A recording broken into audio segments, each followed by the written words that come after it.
right, everyone, you may be seated. All right, everybody has seen our jury come in this morning. Does the state waive the call of the jury? Yes. Defense waive the call? Welcome back, folks. Thank you so much for being here timely this morning. I see you are the same 12 jurors we've been with all week. So at this time, I'm going to allow you to resume your deliberations. Our exhibits are right here. I'm going to bring them over to your jury room in just a moment. But at this time, take your notebooks with you, go with the officers, and resume your deliberations.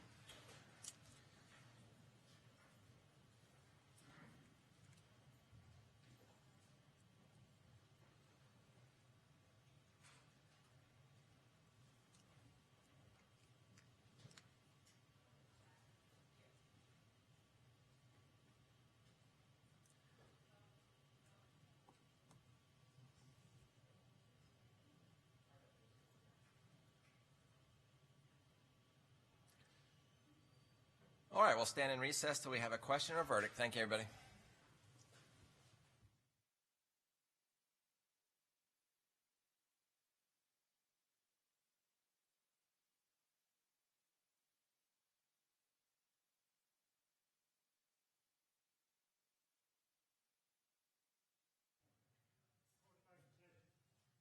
You can remain seated, folks.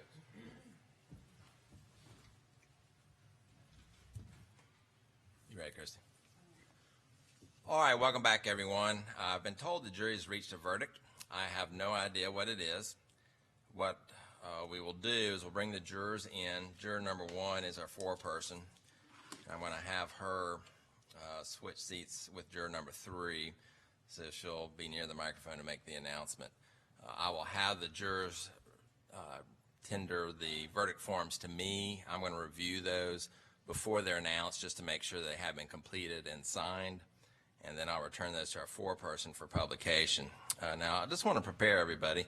Everybody's behaved really well during this very difficult trial, and I appreciate that. And I don't expect there's going to be any displays of emotion from anybody. The only reason I bring it up is because you actually have to take a step to affirmatively make yourself not have that reaction. It's a powerful thing when we receive a verdict. And if you're not thinking consciously about, I need to make sure I don't display any emotion, then it's just natural that you're going to do that. And as I said, I have no idea what the verdict's going to be. Some folks may be happy with it. Some folks may be disappointed in it. I don't really know. But this jury has worked hard. They've made a lot of sacrifices over the last really week and a half to be here in this situation. And so I just want to make sure that we respect them. Whatever the verdict is, everybody just needs to remain calm and not have any outward displays of emotion. There will be an appropriate time for that to happen because I know it's just natural.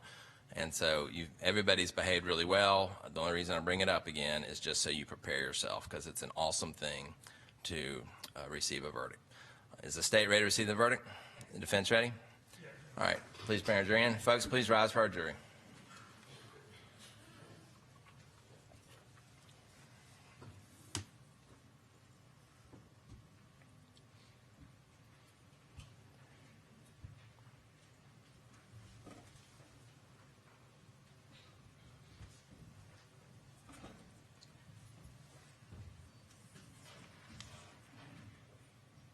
All right, everyone, you may be seated. Does the state waive the call, jury? Yes.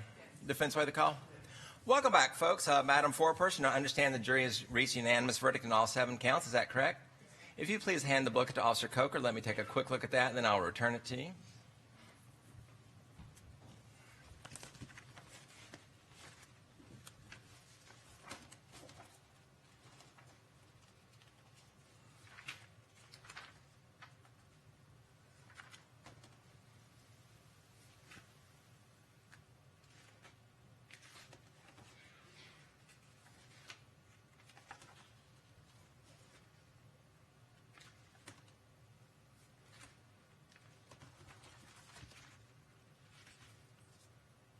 All right, let the record reflect the court sees that all 7 verdict forms have been completed and signed by our foreperson.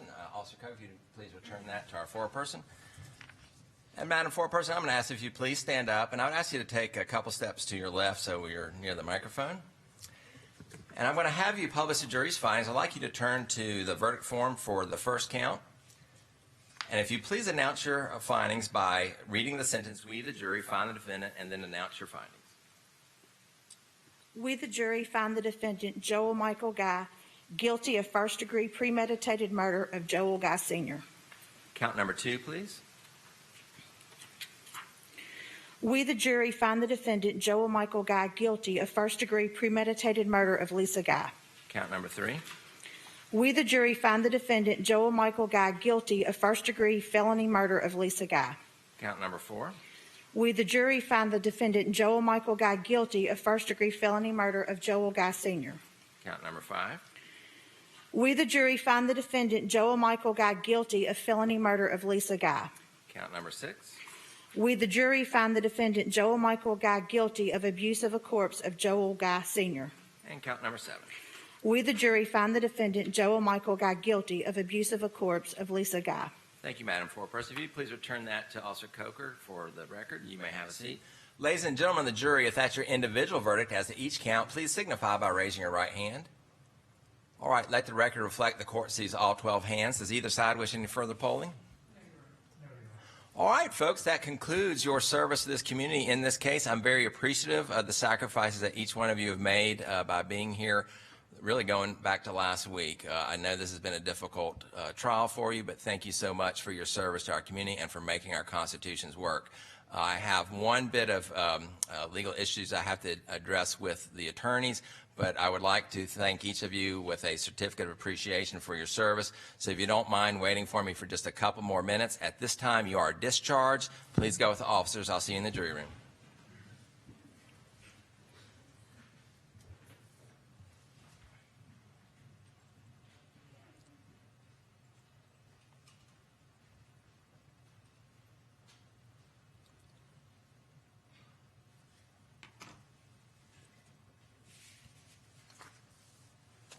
All right, Mr. Guy, if you remain standing, anyone else, you may have a seat. Joel Michael Guy and docket number 110145, after being tried by a jury of peers and found guilty of all 7 counts, the court does enter those findings. I exercise my role as a 13th juror as well and do find that the weight of the evidence supports the jury's findings. You can have a seat now, sir. All right, folks, by operation of law, the court is required to pronounce the sentence in the first-degree murder counts, and I believe we're going to have some victim impact today. Is that correct, Joe? The family would like a few minutes to collect their thoughts before we do that, if that's okay. I do need to take a recess anyway to discharge the jury and give them some instructions about the media contact, but I will do that. We can come back. We will hear victim impact testimony. After that, I will pronounce sentence on the first-degree murder counts. We will need to have a separate sentencing hearing to determine consecutive versus concurrent and also determine the appropriate sentence in counts 6 and 7, abuse of a corpse. So we'll take a, is 10 minutes enough time? All right, we'll take a 10-minute recess and come back and begin with victim impact.